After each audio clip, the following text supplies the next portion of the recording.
Sympathy for the Devil today on The Rest is History as we continue our account of the Rolling Stones in the 60s. We are looking at the arrest of Mick Jagger and Keith Richards, at the death of Brian Jones, and at the disastrous concert at Altamont.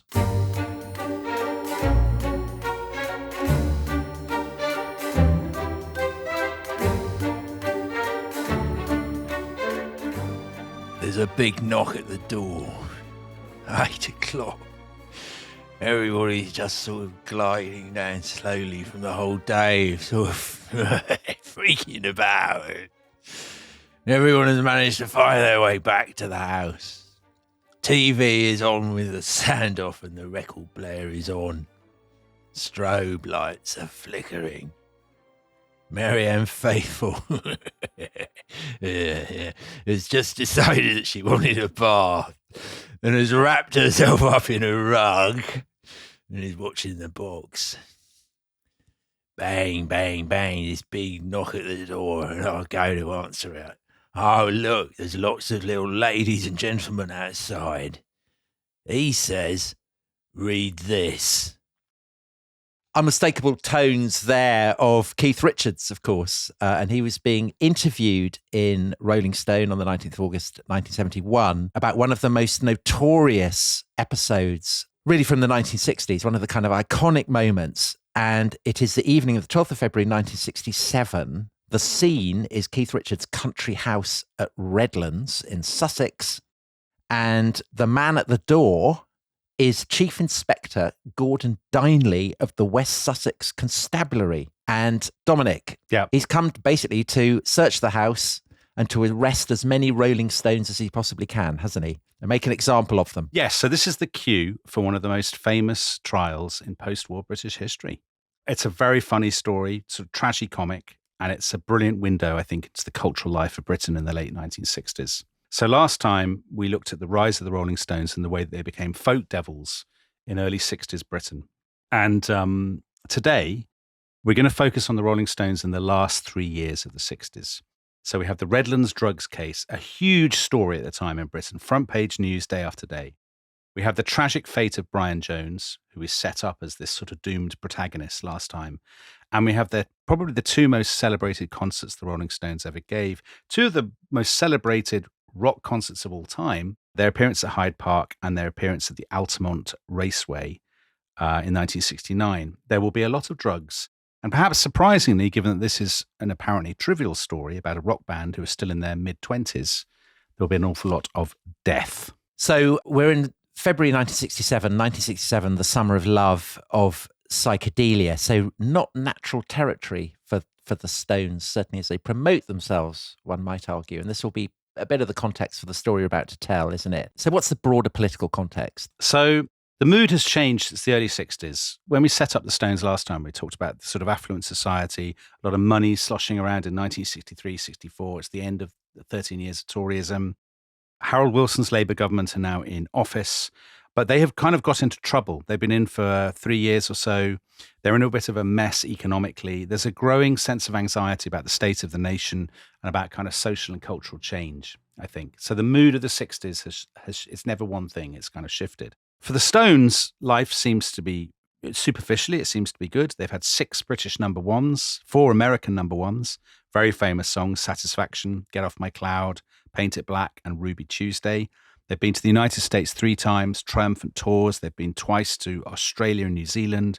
They've been often to Europe. But there is a slight sense, I think, by 1967, I think you're dead right, that they are out of time, that their music has, you know, the sort of the blues-edged music with which they came to prominence in 1964 is no longer what people want in 1967. Yeah, what the kids are grooving are sitars. They want sitars. They want people laughing uncontrollably for no reason at the end of a track. They want bits played backwards. Exactly. So there's a slight sense that the Stones are beginning to copy they've always been in the shadow of the Beatles, as we established last time, that they are becoming a little bit slavish to the Beatles. Their most recent album was Between the Buttons, which was released in January 1967.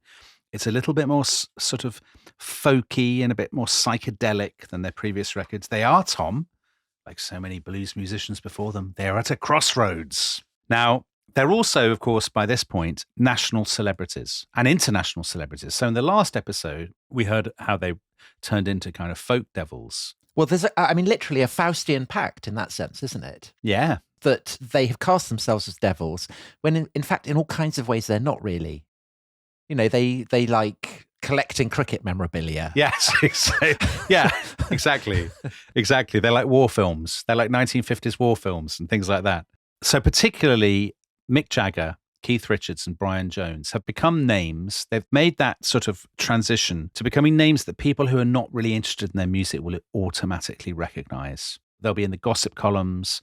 They will be mentioned as sort of shorthand for youth. And in a way that perhaps is no longer the case, would you say? Yeah, because there's a genuinely homogenous culture, national culture, and to some extent, I suppose, a Western international culture has emerged really.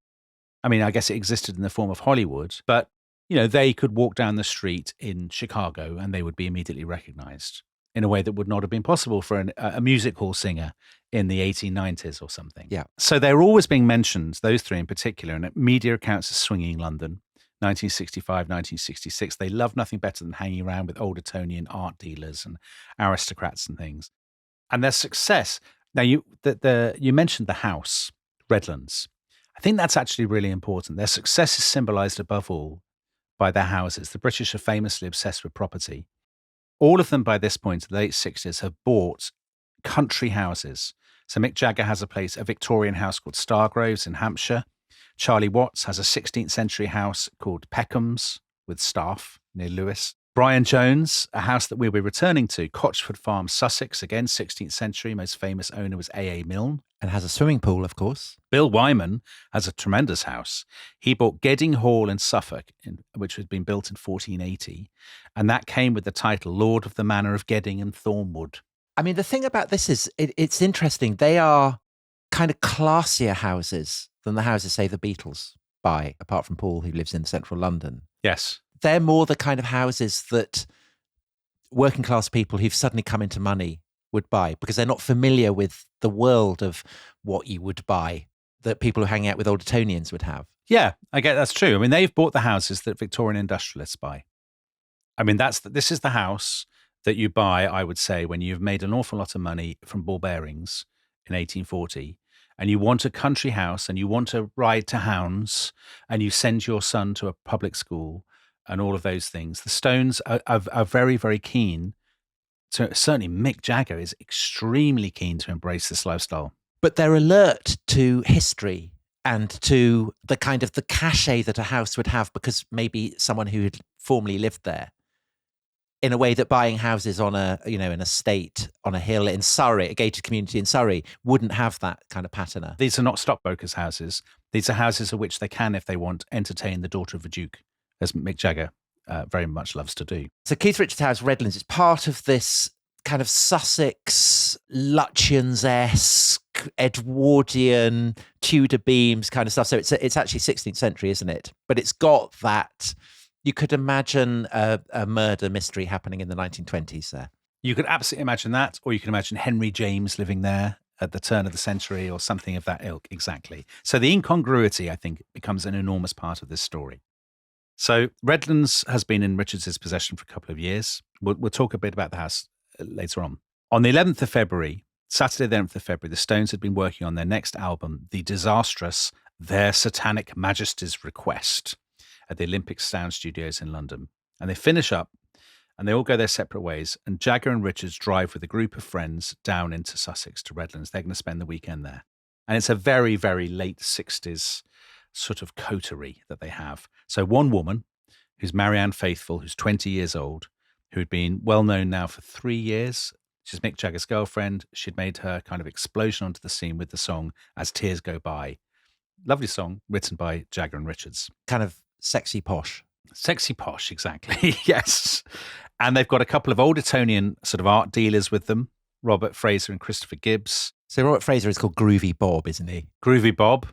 And they have sort of various other hippies and kind of hangers-on who are called things like Acid King David and stuff like this. Camberwell carrots all round. Exactly. So they go down there Saturday night. Sunday, as you described in your lovely reading, They have been out kind of freaking about, as Keith calls it. But actually, they behave as people do behave on kind of weekends in the country. They've gone for some nice walks. They've taken photos of each other. They've gone on the beach. So it's not a bacchanal. That's the key thing. They have been smoking dope, but it's absolutely not a bacchanal. It's actually just strolling around, chatting aimlessly.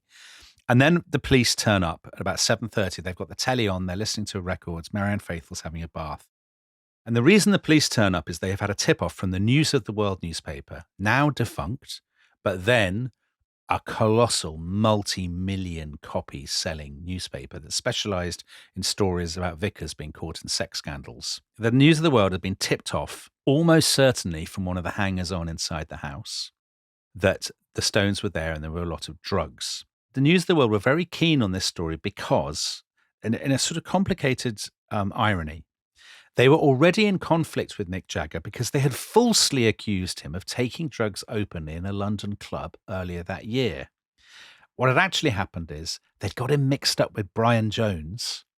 Mick Jagger was outraged and was suing them for libel. And so the News of the World were desperate to get dirt on Mick Jagger. It is the kind of newspaper that bears a grudge. It does bear a grudge, exactly. So they tipped off the police.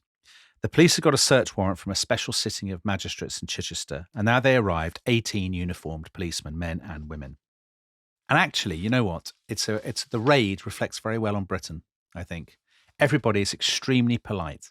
So Keith Richards, he opens the door to Chief Inspector Diley and his officers, and he says, I've only got one request. I brought these cushions from Morocco. They're very expensive. Can you please make sure you don't tread on them? And do they avoid treading on them? They do avoid treading on them. With their massive policeman's feet. And actually, this is not surprising because Keith Richards was very well regarded generally by his neighbours. They regarded him as a polite young man. Which he was. Yes, which he was. So the police arrived, and some of them had been, golly, this is going to be an eye-opener. And actually, they're slightly taken aback because actually all the guests are doing are listening to Bob Dylan records while getting ready to watch an old 1950s gangster film on TV. And the only woman there is Marianne Faithfull. She has been having this bath. So when they come in, she grabs this gigantic fur rug and wraps herself in it. Which is unfortunate for her, isn't it?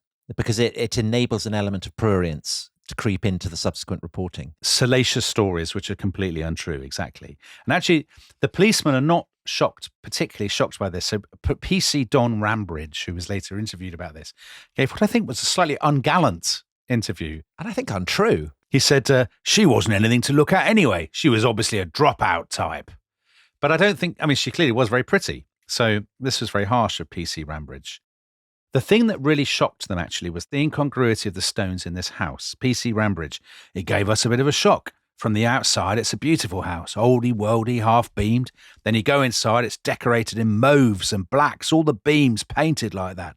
It turned out to be a real raver's place. It really hurt looking at the inside. That is 1967 summed up, isn't it? It's Sergeant Pepper. It's Edwardian, Lord Kitchener's valet. Yeah, Lord Kitchener's valet, exactly. But psychedelic and groovy at the same time. Exactly. So I think Keith, he still owns the house.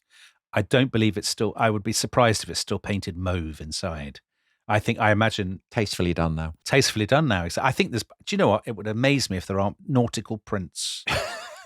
Or kind of, even dare I say, a battle map of Trafalgar or something like that. Well, I think that would reflect very well on him. We know he loves all that stuff. So he's got a library. He's got a very well furnished library by all accounts. So the police, do they find the drugs they're looking for? The short answer is in many ways no.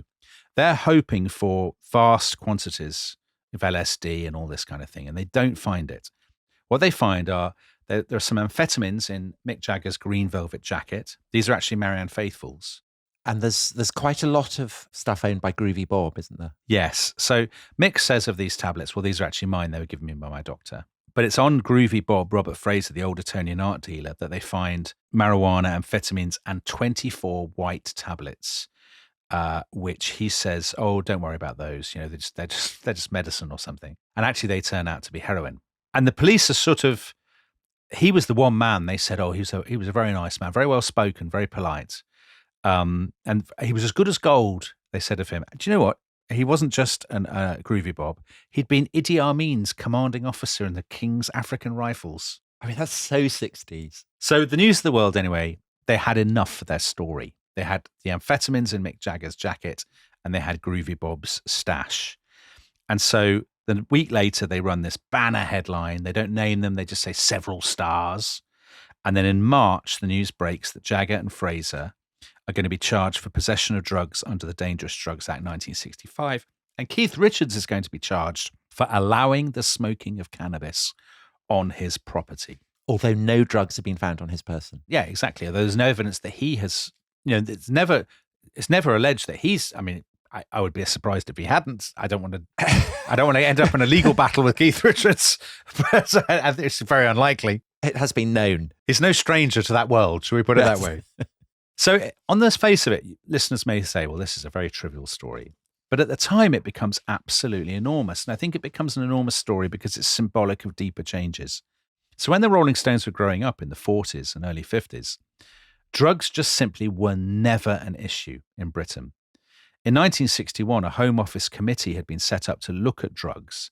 And they'd basically said, there is no need for us to ever do anything about this. There's no need for legislation or anything like that because there are no drugs. There really are no drugs in Britain. The only people who take drugs are people who, at the very top of society, who spend their holidays in North Africa or something. Hashish. Yeah, opium addicts. Yes. But the 99% of the population have no connection with the world of drugs whatsoever. But that's not quite true, is there? Because amphetamines are prescribed quite regularly. So that aren't they called the housewife's friend? As Theo says, mother's little helper, the Rolling Stones. Yes. So the sense of what drugs actually are, I guess, is evolving as well. It is indeed. Drugs are forced into the headlines, really, as the 60s proceed. The cannabis conviction figures go up, reflecting a wider picture. Clearly what's happening is, first of all, young people have a lot more money. They're going out more often. The market for stimulants is bigger than ever before. And there's a rising cultural cachet because of the associations with music. But also the supply is greater than before. People are taking more flights. They're going on ferries. It's much easier to import cannabis and cocaine from abroad. So people, particularly from Morocco or from Turkey, there's more demand for drugs and there are more of them. And people are beginning to notice by 1967. So in 1964 and 65, the number of teenagers registered with the Home Office as addicts had gone up threefold. This is being reported. And I think what happens is that drugs becomes a symbolic issue. So it's an issue in and of itself, but it also stands for deeper anxieties about the family, the impact of affluence on established habits, on immigration, cultural change, all of these things. And the impact of fame as well. Because isn't there, by 1966, is it Donovan? There's a documentary on ITV, and he's the first kind of big musician to talk about taking cannabis.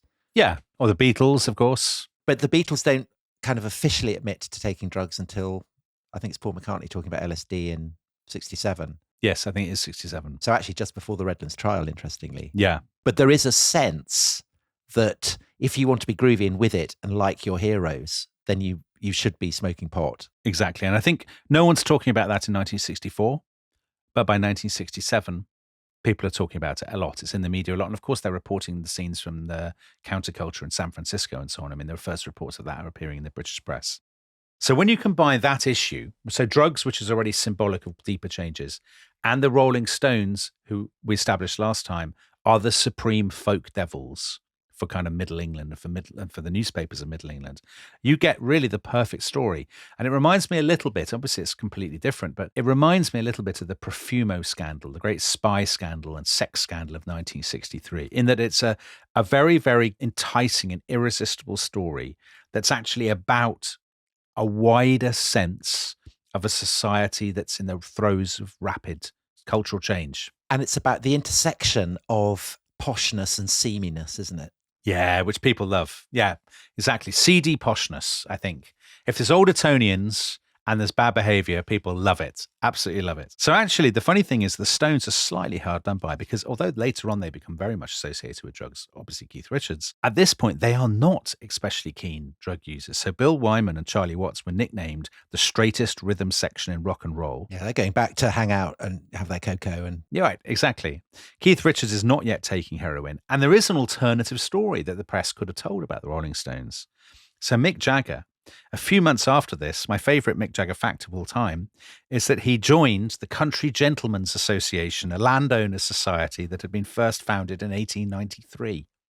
I mean, that's what he chooses to do with his fame. What are the benefits you get for that? Well, like you, Tom, I think he gets probably a special barber jacket of the kind that you wear when you go to your estate in Scotland. Yeah. Salmon fishing. So Keith Richards, the story you could tell about him is he's somebody who collects books about sea battles and spends his time watching old war films. Charlie Watts, the model of loyalty to his mum and to his wife, sends his mum her favourite cake every Friday. But of course, those stories never appear in the papers at the time because they don't fit. The image that people want of the Rolling Stones is, as the critic Ian MacDonald puts it, as wasted emblems of decadent hedonism. So that's the only story that people want to tell. And I think here's where the house fits in. Richards had bought the house in cash for £17,750 from a Royal Navy Commodore. And the house appeared in the newspapers every day. And why? I think because it's, again, the house is symbolic of something deeper. To the critics, the Rolling Stones shouldn't be at such a house. It's an affront. It's like the Beatles' MBE. It's an affront to everything they believe in. And the judge at the trial, he also lives in a 16th century Sussex farmhouse, Leslie Block. And he is also a former naval commander who was decorated for bravery in the Second World War. And I think he saw the Rolling Stones. I think he's the kind of person, undoubtedly, who saw the Rolling Stones as an affront. He's the kind of person who would say, this is not what we fought for. But the tragedy is that probably he'd have got on brilliantly with Keith Richards, and they could have talked about tactics at the Battle of Aboukir Bay and so on. Camperdown. They'd have loved all that. Such a shame. I know. And because he later gave a speech, Leslie Block, to the Horsham Ploughing and Agricultural Society. Honorary Life President M. Jagger. And he got in massive trouble with the legal authorities because he spoke out of turn about the trial. And he said, I and my fellow magistrates, we did our best to cut these stones down to size. And I think that speaks, there were a lot of people in the country who felt like that at the time. These young people with their long hair have got ahead of themselves and we need to cut them down to size. And it's interesting that they're going for the Stones and not, for instance, for the Beatles, because I just checked the date when Paul McCartney gave that ITN interview talking about taking LSD, and it's the 19th of June. So it's pretty much a week before the Stones are brought to trial. Yeah. But the Beatles, you see, as we talked about last time, the national media had decided that the Beatles are patriotic heroes because they had conquered America. So they won't go after them. But the Rolling Stones are the enemy. They're fair game. Yeah, they're fair game. So I think there's a degree to which the trial, which opens on the 27th of June, is a foregone conclusion. Robert Fraser pleaded guilty straight away. Mick Jagger said, my doctor had told me it was all right to take amphetamines if I was stressed. That's right, isn't it? Because amphetamines, are being prescribed all the time. That wasn't good enough. And the magistrate, this guy Block, directed the jury to find him guilty. Fraser and Jagger were then handcuffed in the view of the press, kind of put into a van and taken to Lewes prison for the night, while the court then turned to deal with Keith Richards. Now, Keith Richards' offence is incredibly minor. He has the charge is that he has allowed his house to be used for the taking of drugs. He hasn't dealt in drugs. There's no argument that he's taken them himself. But his appearance in court is probably the most exciting bit of the trial, because at this point the police go into the witness box and tell their story about seeing Marianne Faithfull naked but for a rug. I mean, the fact that she's just jumped out of the bath isn't really mentioned. Richards' barrister is furious, and he says this is completely irrelevant and it gives a false impression of what this gathering was like. It gives an impression of debauchery that is completely unwarranted. And the prosecutor asked Keith Richards about it, and he said, fantastically, "We're not old men. We're not worried about petty morals." And this, "we're not worried about petty morals," was the line that was then kind of emblazoned across the newspapers the next day. And the sentences are bonkers. Jagger got 3 months in prison. Robert Fraser got 6 months. And Keith Richards got 12 months. Yeah, that's mad, isn't it? Which seems completely mad. And they were all very shocked. Mick Jagger collapsed in tears in the court. They are quite young men. What are they? Mid-20s? Does Richards get that severe a sentence because of his petty morals comment, do you think? Or is he seen as somehow the most satanic of the lot, or what's happening there? I think the satanic reputation probably comes along a little bit later, but I think he's been truculent. in the dock. And also your theory about the house, perhaps. It's his house, perhaps. How dare you use such a fine English house to be... Yes. Yeah. I think there's a definite element of that. So Richards and Fraser were taken to Wormwood Scrubs. Jagger, Tom, was taken to your neck of the woods in Brixton. Oh, yeah. Just up from where I'm sitting Yeah. now. Now, Jagger and Richards were out the next day on bail pending appeal, but Fraser not, because he hasn't really got a leg to stand on him. He has had the heroin on him. Now, interestingly, the Stones themselves and their sort of fans have always had this, what I consider a mad conspiracy theory, that this was all plotted by the British establishment, by the government. To quote Marianne Faithfull, by the beginning of 1967, there were highly placed people in Her Majesty's government who actually saw us as enemies of the state. Keith Richards, that's why we got busted. They saw us as a threat. And it won't surprise you to know, Tom, that I regard this as absolute balderdash. Having spent far too much time than is healthy reading and writing about the Harold Wilson government, the idea that anybody in the Wilson government would have any interest in this at all is demented. Sure. But, I mean, the establishment isn't just the government, is it? And you could say that it's the intersection of the media, the police, and JPs and judges. And it wouldn't be, I mean, you wouldn't say that they'd all met up in a gentleman's club and drawn it up. But we've talked about how they, people are ready to go after the Stones in a way that they're not after the Beatles, for instance. So there is a sense that a sniff of an opportunity and various segments of the British establishment are going to go after them. I would say that's not an exaggeration. At that point, your establishment becomes very, very broad because you're including hard-bitten newspaper journalists, who themselves love a drink and, are no strangers to debauchery. You have the provincial police and you have random magistrates in different parts of the country. I mean... Yeah, but Dominic, they're all squares. Well, maybe they are. But here's the thing. The squarest people of all and the most establishment people of all are the people who most eagerly stick up for and defend the Rolling Stones. Jacob Rees-Mogg's dad. This is the great twist of the story that I think is often slightly elided or confusingly told. The tabloids love the story. The tabloids were like, brilliant, this is the ultimate story. The broadsheet newspapers, the establishment papers, the Telegraph, the Times, and so on, pretty unanimous in saying that the Rolling Stones had been very harshly treated.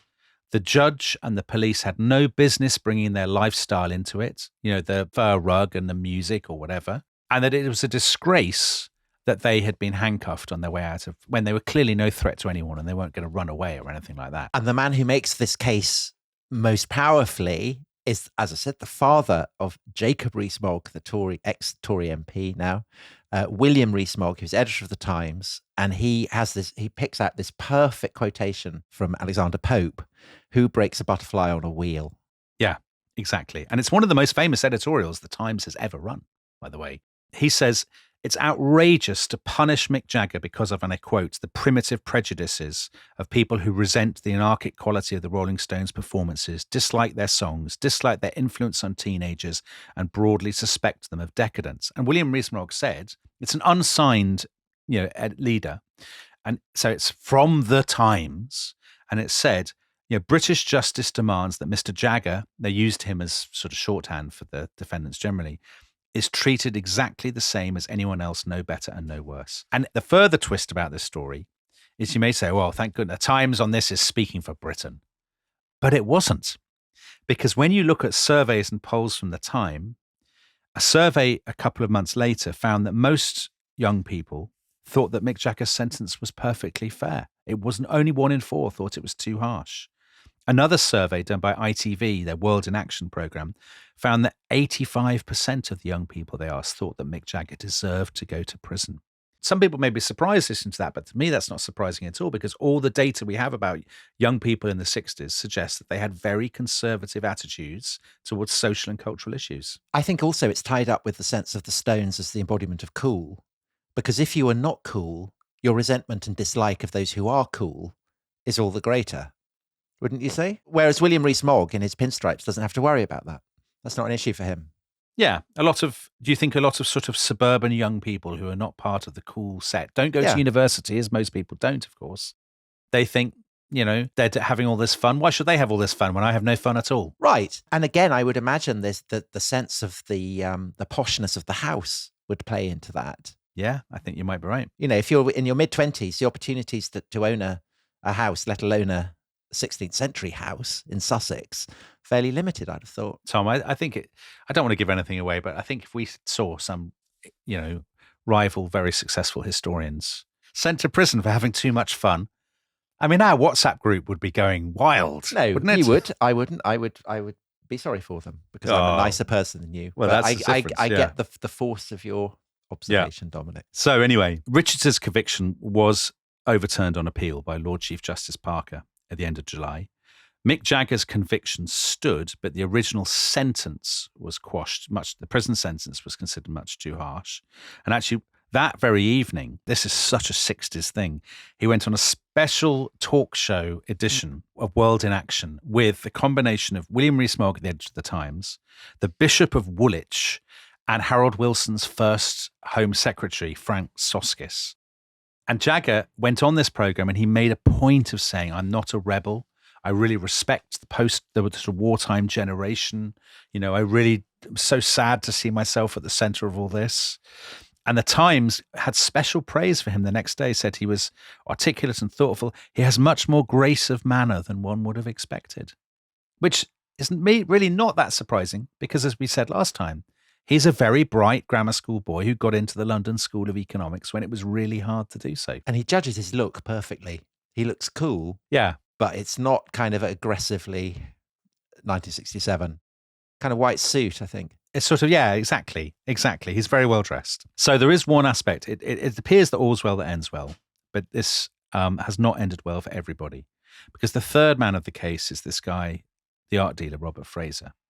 And his sentence was not overturned on appeal. And he spent 4 months in Wormwood Scrubs where he worked in the prison kitchens. And actually, if you read Harriet Viner's biography of him, Groovy Bob, there's some lovely letters from Jagger and Richards. They're very sweet, actually. They sort of say, we're thinking about you all the time. We'll have a really, really groovy time when you get out. They did love him. Yeah, they did. The Beatles liked him, didn't they? Yeah, he staged John Lennon's first art show. Yeah, they all really liked him. But he didn't have a groovy time, actually, when he got out. He became a complete and utter heroin addict. His gallery failed. He went off to India. He had a massive kind of drink and drugs hell.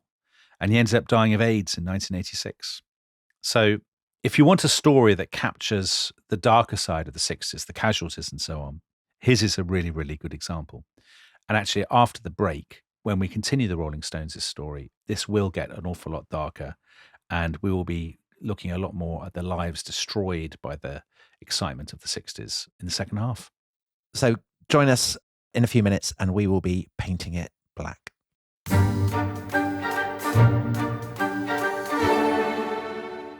Now listen, will you just cool it for a minute? Because I would really like to say something for Brian.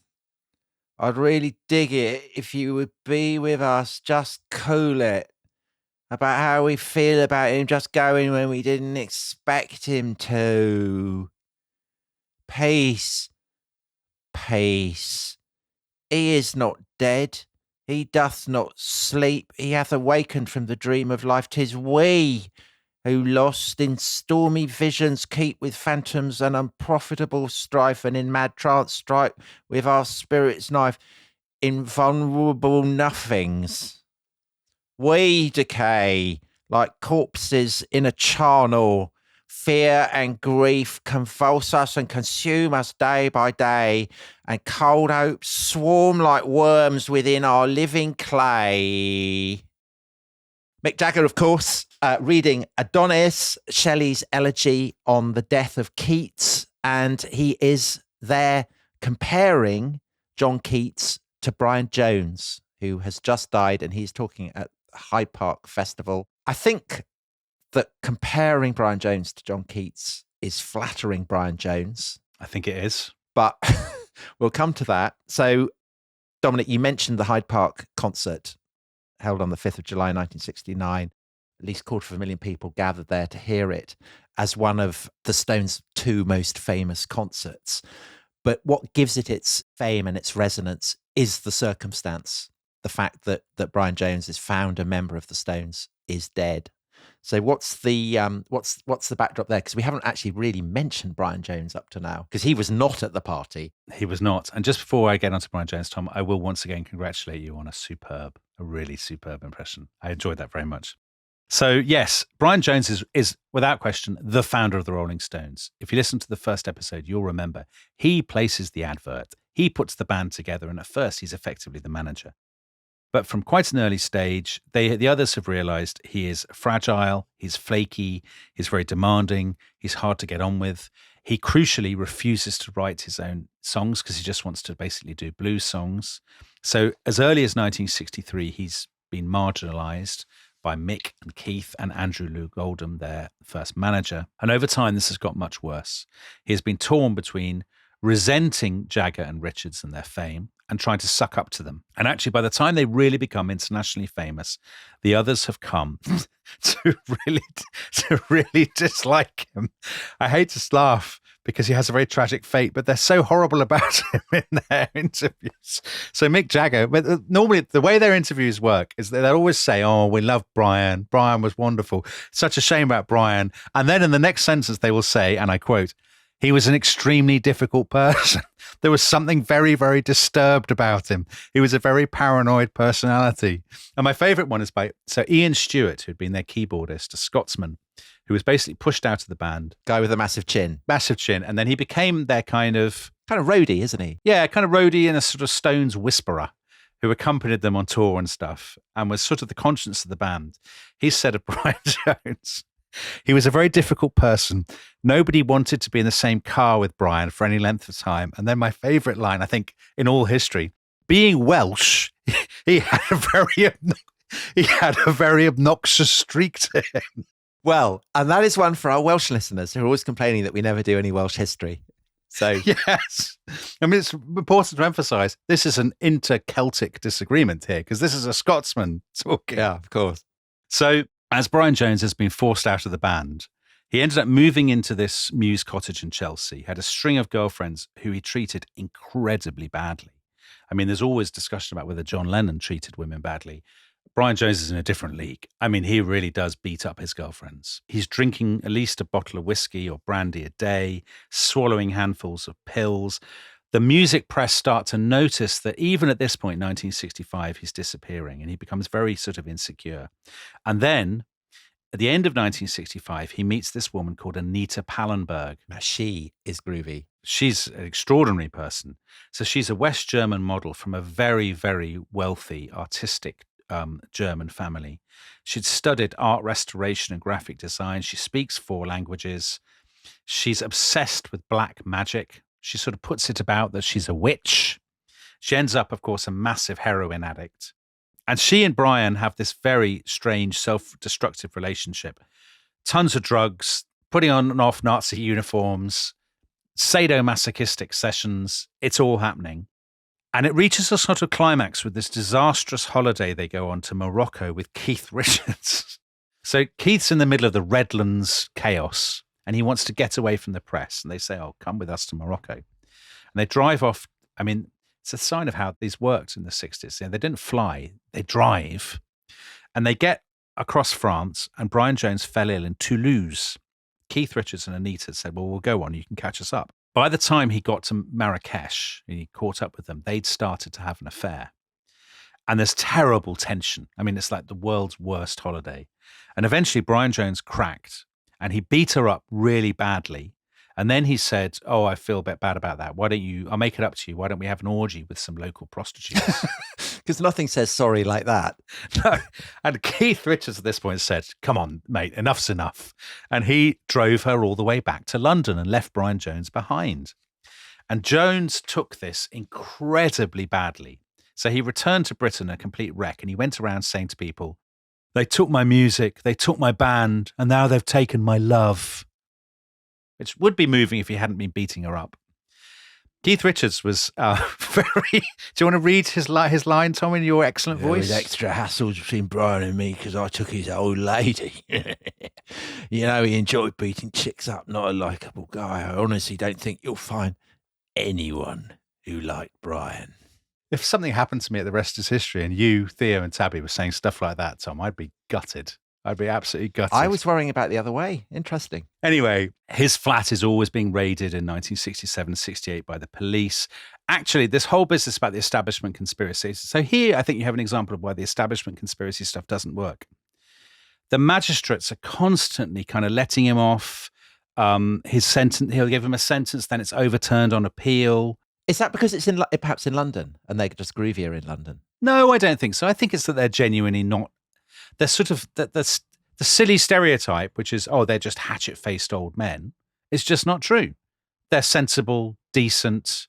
You know, of course, they're small C conservative people, but they're not monsters, and they don't hate young people, and they don't probably even hate the Rolling Stones. A lot of them. But the judge at the Redlands trial. Yeah, but that's the Horsham Ploughing Agricultural Society for you, Tom. Exactly. Well, that's my point. It's the difference between Chelsea and Horsham. I'm not sure about that. I mean, no offence to anyone in Horsham. I'm talking about the 60s. Yeah, I'm not sure about that. I think by and large, you know, there are always sort of parodic Daily Express reading magistrates, but also there are a lot who aren't. And actually, in his case, he always gets psychiatrists and therapists and things to testify on his behalf to say quite reasonably, this bloke is on the edge of something. You know, he's incredibly flaky. Prison will probably kill him. And actually, the magistrates are quite sympathetic. So in 68, when he's up in front of the same people, the same panel, they said to him, you know, again, really? And they gave him a small fine and they said, a third time you really will have to go to prison, but you have to kind of be more sensible. So he then went off to Morocco and hung around in Morocco. So while he's off in Morocco, the Stones are trying to reboot themselves. So in late 67, early 68, they had reached their nadir with their Satanic Majesty's Request, which was this record. Do you think? I think so. Do you like that? It's not a great album, but it does have one brilliant track, We Love You, where they take the piss out of the trial. Yeah. And they model it on Oscar Wilde. So Mick is Oscar Wilde, Keith is the High Court judge, and Marianne Faithfull is a frankly sensational Bosie. She kind of looks like a cross between Twiggy and Alfred Douglas. Amazing look. But Tom, this is, I mean, you like dress. Yeah, I mean, you're a fan of dressing up. You've done it on occasion for the podcast. You're basically giving it marks for dressing up rather than for musical merit. And music and swagger. There's a great visual joke where there's a fur rug and Marianne Faithfull lifts up the fur rug to reveal Mick. Oh, great banter. And also the other thing about that particular track is that it has a very good mellotron in it. Right. And that is played by Brian. And it's I think his last kind of contribution. Well, you see, this is, you and I are looking for different things from the Rolling Stones. I'm looking for sort of satanic simplicity, and you're looking for whimsy and humour. No, I'm not. I'm responding to the full range of their oeuvre. Are you? Okay. See, I like the fact that they are they release this and everybody says it's abject. It gets terrible reviews. It's a complete Beatles ripoff, and there's too many kind of, you know, stuff being played backwards and people laughing uncontrollably. And actually, come on, get back to your old stuff. And then they start working on the kind of blues roots stuff that becomes Beggar's Banquet. So this is the album that has Street Fighting Man and Sympathy for the Devil, and it's more aggressive and it's more hard-edged and it's more the Rolling Stones that everybody wants. So Brian Jones makes virtually no contribution to this at all because he's so off his face on drugs. And they just start on a new album in 1969 called Let It Bleed, which he basically doesn't really turn up for. Kicks off with Gimme Shelter, doesn't it? Yeah. So they have already started to think he's got to go. And they're working with a replacement who's called Mick Taylor, who is from a band called John Mayall's Blues Breakers. A lot of people will know that the Rolling Stones got into terrible trouble with their taxes. And the real issue with them is they discovered that their finances had been ill-managed and they hadn't paid enough tax during the 1960s. And they are going to face colossal tax and legal bills. And to make money, they need to go on tour to America. But Brian Jones has 2 drugs convictions and he almost certainly will be refused entry. And frankly, even if he got in, he will be useless because he can't play publicly. So in June 1969, the 8th of June, Mick Jagger, Keith Richards and Charlie Watts drove to Cotchford Farm, formerly A.A. Milne's house, to break the bad news. And they literally break it to him surrounded by Winnie the Pooh memorabilia. Hush, hush, whisper who dares. A sort of blank-faced Eeyore looking over at them, whatever. And it's a terrible scene. Like, he pretends he's happy, and they say, well, we'll put out a statement that it's musical differences. Mick Jagger said afterwards, it was difficult, but not as difficult as I thought. So they do it quite coldly. There were different accounts of how he spent his final weeks, whether he was, some people say he was inconsolable, they were shocked at the sight of him. He was frail and downcast. Other people visited him and he was said, yeah, they found him upbeat, talking about a new band and stuff. Possibly this is the effect of the drugs, that his moods are all over the place. And then on the 2nd of July, 1969, it's a lovely warm day. He's got a new girlfriend called Anna Volin, who's Swedish. And they're spending their time hanging out by a swimming pool. He's got terrible asthma, Brian Jones. So he's always taking his inhaler. He's got a lovely stripy blue T-shirt, hasn't he? He does. He loves a Breton, sort of Breton T-shirt. Yeah, Jean-Paul Gaultier. And late that night, they hang around at the swimming pool with a bloke called Frank Thorogood, who was doing building work for Jones on the farm. See, that sounds sinister, doesn't it? Do you think so? Yeah, I do. Generally, in these kind of dramas where there are, somebody's doing the building. Yeah. Why is he there in the evening? That's the question. They're drinking loads of vodka and taking amphetamines, and then they decide to have a swim at around midnight. Frank Thorogood and the others get out of the pool and go inside, leaving Brian in the pool. And when they return, Tom, Brian is dead. He's floating lifeless in the pool. So they called an ambulance and whatnot, and the police pathologist said he's full of drink and drugs. Coroner said he's obviously drowned because he's off his face on drink and drugs. However, the suspicion of murder has hung over this.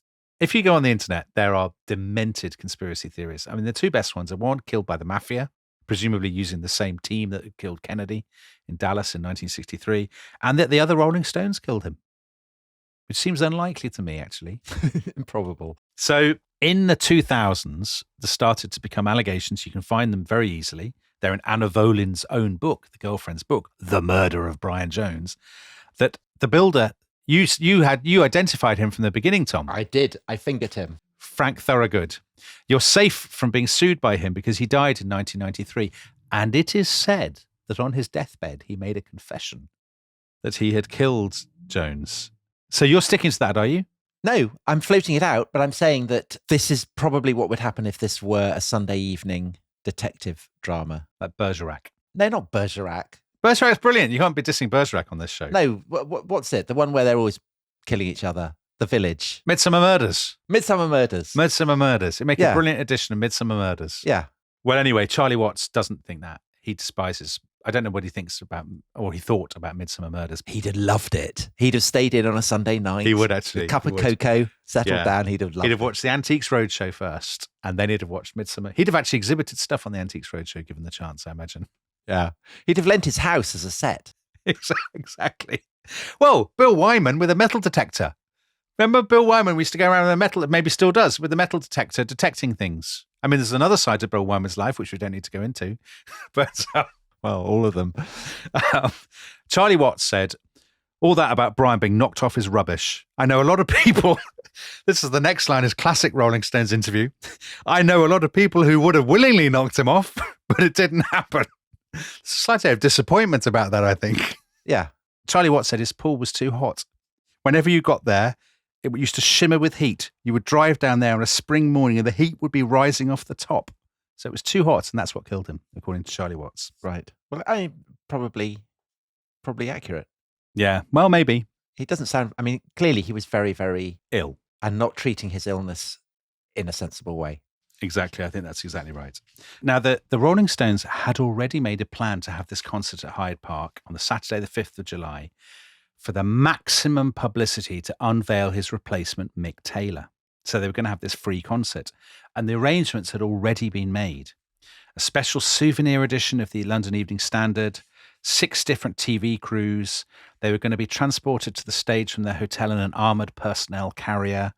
Mick Jagger had already ordered his outfit from the boutique Mr. Fish. And what an outfit it is. And what an outfit. And they didn't want to scrap it. And so Charlie Watts said, let's turn it into a memorial to Brian. And so it is that on the 5th of July, this great 1960s set piece at Hyde Park, There are somewhere between 250,000 and 500,000 people. And it is actually a lovely scene. There's no trouble at all. It's a beautiful day. There are lots of people in caftans. They're all eating ice creams by the Serpentine. The police are kind of chuckling and, posing for photos or whatever. Now, there are, in a sign of things to come, 50 Hells Angels who have been hired to protect the equipment.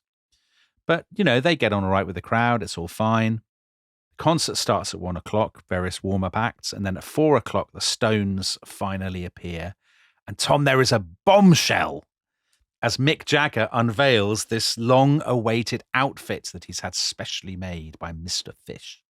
And Philip Norman, the Stones biographer, says, whatever the audience were expecting, no one could have expected him to take the stage in lipstick, rouge and eyeshadow and wearing a white frilly garment, which for all the white vest and bell-bottoms visible beneath, still resembled nothing so much as a little girl's party dress. It's an amazing moment, isn't it? It is. Because it's the first time this has really happened. Well, something like this. It's surely up there with Gene Shrimpton's appearance at the Battle of Melbourne as one of the great turning points in world history. It's up there with the Cressy, isn't it? The Battle of Cressy. Yeah. The Battle of Melbourne. And what was the other one we said? Oh, Wolves Inventing Europe in the 1950s. No, I think you said that. Yeah. But I mean, it's definitely up there with decisive moments. Well, on the rest is history, we only do the very, very biggest and most important historical moments, don't we? And actually, so he's also got a crucifix and a kind of dog collar, leather dog collar. And your reading, eccentric as it was too good. Because if you watch him on YouTube... Yeah, he's worse, isn't he? His reading of Shelley... It actually improves a bit. It does get better as he gets in, but when he starts, he's clearly... I mean, God, he's quite young. They're in their 20s. 250,000 people. It's a bizarre situation to be in. He's clearly very nervous and he makes a dreadful mess of it. So he's getting all the words wrong and stumbling and stuff and all of this. However, the press coverage was bonkers. The Observer, from far off, you might have supposed that this great gathering had come to hear a famed religious leader or some Eastern mystic. At the end, they release all these butterflies. They're all dead, aren't they? They got terrible complaints. The butterflies had all suffocated in the boxes. Disastrous. The concert itself was very bad, by all accounts. They're all very nervous. Mick Taylor is making his debut. He's terrified.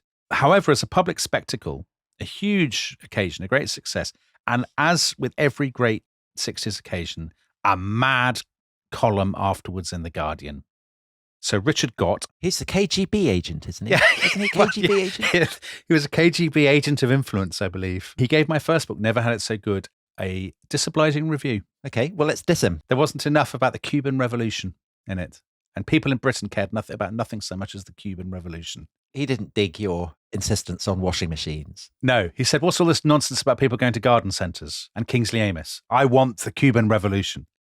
Anyway, he said of this concert, it was a great and epoch-making event in British social history. Anyone who wants to understand the present political malaise in Britain, or who wants to have an inkling what Britain will be like in 10 years' time, should have been at the park on Saturday, he said. And of course, when you do the maths, 10 years on from this concert is almost exactly the point when Margaret Thatcher became Prime Minister. So a prediction that did not work out exactly as he anticipated. Well, the Stones are not in favour of high taxes. No. And Mrs. Thatcher was also not in favour of high taxes. So in a sense, you could say that the Stones' decision to leave Britain and go to France is a prefiguring of the Thatcherite tax-cutting regime. Because actually it's just after this concert that their tax advisor, who is a Bavarian aristocrat called Prince Rupert Löwenstein, who didn't like their music, had never heard of them before they took him on, but was brilliant at taxes. He said to them, you need to get out of Britain. You have been very poorly advised. You've been underpaying tax for years. The only way you can basically escape this and not be completely bankrupt is to get out of the country. So you're 2 years non-resident, and that means they go to France. But of course, they still need to make money. And so in October, they fly to America for their first tour since the summer of 1966. And actually, when they get to America at the end of 1969, they are young, but they're not politically naive. They can tell that something has changed in the atmosphere. So listeners will remember our America in 1968 series. And we've moved on less than a year since the end of that, Nixon's election. Keith Richards said afterwards, he said, when we went to America before, it was Walt Disney and hamburger dates. But when you came back in 1969, it wasn't anymore. It's darker. They've had riots. They've had Vietnam. Just the atmosphere everything just feels more conflicted. And, even the gigs, there is much less screaming than there was. There aren't teeny boppers there. Their fans seem older. And they comment on it. Charlie Watts, people didn't scream anymore. The music was taken seriously. Mick Jagger, he said the real surprise was that people actually listened to the music. But presumably they are older. I mean, the teeny boppers have grown up. Exactly. And the tickets are also much more expensive. This is the first rock tour, I think, where there were a lot of complaints about the prices of the tickets. Because, of course, they're charging as much as they can at this point because they're desperate for money because of their tax imbroglio. But also, they can because both they and the fans have grown up. And I think this is actually part of a much bigger cultural shift that we often forget about. Because right up to this point, when people talked about the Rolling Stones, the phrase they used to describe them was a pop group. They never called them a rock group. They called them a pop group. And I think it's this point, 1967 to 69, that effectively rock music is invented as something serious and grown up and not teenage and not trivial. And I think they are absolutely the center of this. And I think there are three elements to it. So one is that cultural shift that we just mentioned, the shift from the kind of hippy dippy flower power, everything is fun and sweet and sunny, to the darkness of the kind of Nixon years, which just seems the perfect match to a move from kind of pop to rock, to something a little bit more conflicted and a bit heavy and a bit more serious. The musicians themselves, the second thing, they are much older. They're in their late 20s, coming into their 30s. They no longer want to be pop stars. They want to be serious musicians. So you have people like Eric Clapton or Jimmy Page or Jeff Beck or whatever, who pride themselves on being kind of guitar virtuosos. I don't want people to scream. I want people to listen to the music. So there's a kind of an earnestness to it. And then the third thing, probably the most important thing, the market has changed. So if you're 16 in 1963, at the dawn of the kind of pop revolution, what are you? You're in your mid-20s now? And given what we know about the social structure of the time, you're almost certainly married and you almost certainly have a job. So there is a self-consciously adult market who don't want music anymore to dance to, which was the main point of music at the beginning of the 60s. They wanted to actually listen to. They want to listen to the lyrics, which people didn't do. Which they might start printing on the back of the album, like with Sgt. Pepper. Exactly, which they print on the back of the album. And it's at this point the singles market goes into a long-term decline and the album market begins to surge, and albums are much more profitable. So it makes sense now for bands. They start to call themselves bands rather than groups. And it makes sense for them to cater to these older listeners. So you get a band like Led Zeppelin, who emerge at this point. They don't bother with the singles market at all. They just want to make albums largely for slightly older listeners who actually aren't the teenage girls who had powered this at the very beginning. There's a brilliant discussion of this in a book by Charlie Gillick called The Sound of the City. And he talks about what a contrived and artificial sort of cleavage it is between pop and rock. But we're now so used to it. We've fallen for the PR, basically. Because it's ultimately about working out how to sell more records. Older people won't buy music that they think is for teenagers. So this is the way you basically say, no, it's not. It's a whole new genre. And that's how they do it. Anyway, let's end the episode, this enormous episode, and indeed the story of the Stones in the 60s with the final act of that American tour. So all through this tour, they have had massive criticism for their high ticket prices. And they decide, because they're kindly people, that they will end with another free concert like Hyde Park. And they say, let's do it in San Francisco, in the city of the counterculture. We'll have a little festival. We'll get the Grateful Dead and Jefferson Airplane and Californian bands to come and join us. But partly because of their kind of outlaw reputation, but also because the cultural and political climate has changed, swung against the counterculture with Nixon's election and so on, they don't get permits. So they decide they will do it at the Altamont Raceway, which is 60 miles from San Francisco in the absolute middle of nowhere. When we were on our tour, Tom, our US tour last year, we drove not a million miles away from the Altamont Raceway, didn't we? And it is, California is a big place. You go inland, you're a long way from the cities. It's very rural. And that's where they're going, to the kind of, just a sort of suburban scrub of nowhere. And this place, it's like a bowl, and the stage is at the bottom of the bowl, at the bottom of a slope. So a slightly weird arrangement. And to protect the stage, the management of the Grateful Dead, who have said they'll help to organize it, enlist the local Hells Angels and they pay them with $500 worth of beer. We mentioned the Hells Angels at Hyde Park. This is a very different atmosphere. They have billiard cues, don't they? And motorbike chains as weapons. So 300,000 people descend on this raceway. It's a very miserable kind of grey day. Everybody gets absolutely wasted very quickly, very drunk. There's a lot of fighting. And by the time the Stones come on, the mood has got very ugly. If you watch the footage, Mick Jagger is constantly saying, "Cool down, guys, cool down," and all this kind of thing. They have to stop the third song, Sympathy for the Devil. It's actually where the Stones' kind of slightly satanic pretensions are exposed. They're not really as satanic as all that because they're clearly very uncomfortable and very discomforted by the fighting below them. And then the fourth song, this fight breaks out between the Hells Angels and an 18-year-old black man called Meredith Hunter. And it culminates with this dreadful scene, which, if you're desperate to see it, you can see it on YouTube. Hunter pulls out what seems to be a long-barreled revolver, and one of the Hells Angels kind of parries him and then stabs him repeatedly, and then the other Hells Angels kind of stamp on him while he lies dying. The Stones actually finished their set. They knew somebody was hurt, but they didn't know how seriously, and then they effectively flee the scene by helicopter. And it turns out that Meredith Hunter wasn't the only person killed that day, so 2 fans were run over by a car, and another drowned in a drainage ditch. And at the time, it was seen as the symbolic punctuation point at the end of the 1960s. I mean, it literally is at the end of the 1960s, at the very end of 1969. But all the kind of rock critics and stuff said, oh my gosh, you could hardly find a better kind of encapsulation of the changing mood and so on.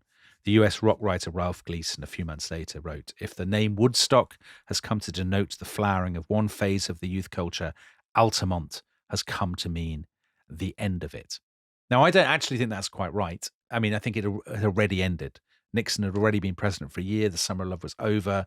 The optimism of the 60s was already a very distant memory. Isn't it because the Stones are the people playing at Altamont and they have provided the soundtrack over the previous 2 years for the process by which the summer of love kind of fades away that gives Altamont its kind of symbolic resonance? I think so, yeah. I think so. I think it's a different band, a less well-known band, and one without the folk devil reputation, I think would not have been such a big story. I completely agree with that. Yeah. So, I mean, they're playing Sympathy for the Devil, and that has kind of allusions to the Kennedys, doesn't it? And who is it shot them? You and Me. And then you've got Gimme Shelter, which is, I mean, I know that it's Keith Richards, isn't it? He was watching people run from a thunderstorm. Actually, I think in Robert Fraser's flat, actually. But I mean, they say overtly it's about Vietnam. Mm. That death and murder is just a shot away. And if they had not produced songs of that caliber, talking about violence, linking it into Vietnam, and then the fact that it happens symbolically at the end of the 60s, I can see why people give it this mythic resonance in California. Oh, yeah. I mean, they greatly resented that. Of course they would. I mean, they would absolutely repudiate that. I think it is actually a tribute to the incredible power and resonance of the songs that they're putting out over 68 and 69 that it comes to have this resonance. But I understand why the Stones themselves wouldn't like it. Yeah, I think that's fair enough, Tom. Of course, for the Stones, life goes on and they're in the middle of a fantastic run of albums. 2 of their very best albums come in the next couple of years, Sticky Fingers and Exile on Main Street. Yeah, because they go back to France, don't they? Yeah, and they're producing amazing stuff in France. And I mean, by this point, what they've done is effectively invented what it is to be a rock band, I would say, to an extent that we now are so familiar with it. We take it for granted. Sex, drugs, rebellion, songs with the sort of slightly satanic pretensions, death, all those themes that people associate with rock music as opposed to pop music. It's the Rolling Stones who established the template, which is why I think they are the only band, actually, of that era that will be remembered as the Beatles will be. So, of course, there are lots of other fantastic outfits, but none of them quite, for me, have the same symbolic resonance as the Rolling Stones do. What do you think, Tom? I completely agree. And I think that, as with the Beatles, it's the combination of incredible music with an ability to serve as a lightning rod for very broad cultural trends that gives them the status they have. Yeah, agreed. Although, do you know the one person who doesn't agree with us on this? It's Mick Jagger. He was interviewed by Sounds in 1976, and he said the brilliant line, which makes me think much better of him. He said, people overestimate the Rolling Stones. I don't think the Stones are as good as people think. Yeah, but bear in mind, that's 1976, and punk is about to come. Yes, that's true. And by that point, he must be feeling, I mean, the kind of the tension between his growing years and the fact that he's supposedly the embodiment of the youth revolution, which to this day remains probably what people best now know the Stones for. Yeah. But it's good to get back and be reminded of what they were. Yeah, I agree. Because now they're a parody of that kind of youthful anarchy and rebellion. But at one point, they were the embodiments of it. They were, exactly. However complicated a way. All right. So that's the Rolling Stones. Shall we return next week with something completely different? Let's do that. All right. On that bombshell, goodbye. Bye-bye.